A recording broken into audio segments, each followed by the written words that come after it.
Hey guys, I got another story from my dad that he shared with me, but this time it's different. This story does not revolve around La Siwanava, but rather another demon creature. A creature that my father believes was a manifestation of the devil himself. My grandfather had friends in the town over, which is about 12 miles away, give or take. But luckily there was a bus that ran between the towns, close where my dad and grandfather lived, and my grandfather's friends. My grandfather had a habit of always bringing my father along whenever he went to hang out with his friends, even though my grandfather hated going because my grandfather would like to stay over quite late and oftentimes missing the last available bus back to their own town. It's just so happened that this was one of those times. My grandfather was enjoying himself hanging out and drinking with his friends, but he had gotten late. Although one of my grandfather's friends offered them a ride back, my grandfather refused and decided that they would walk back home.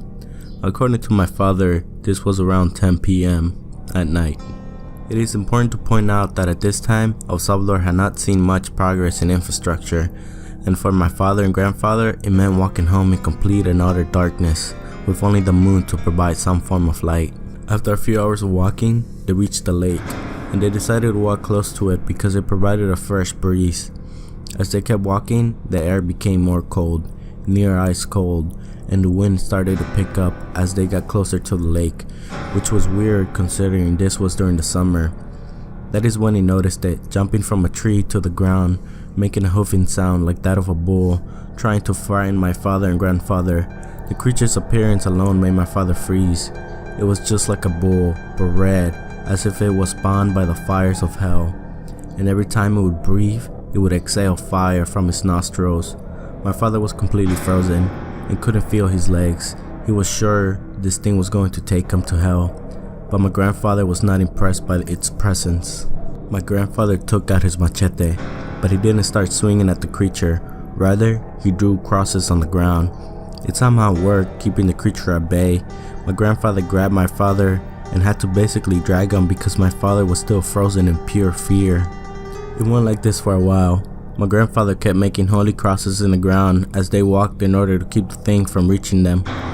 The bull was becoming visibly agitated as it tried to come near them, but the cross kept it from doing so. Still spewing fire from his nostrils, my grandfather kept making crosses and started praying, and as they made more ground, my father started regaining his composure and feeling in his legs, making it easier for them to move faster. After clearing some distance between them and the lake, the bull seemed to have lost interest in them. It just leapt back into the trees until they weren't able to see it anymore.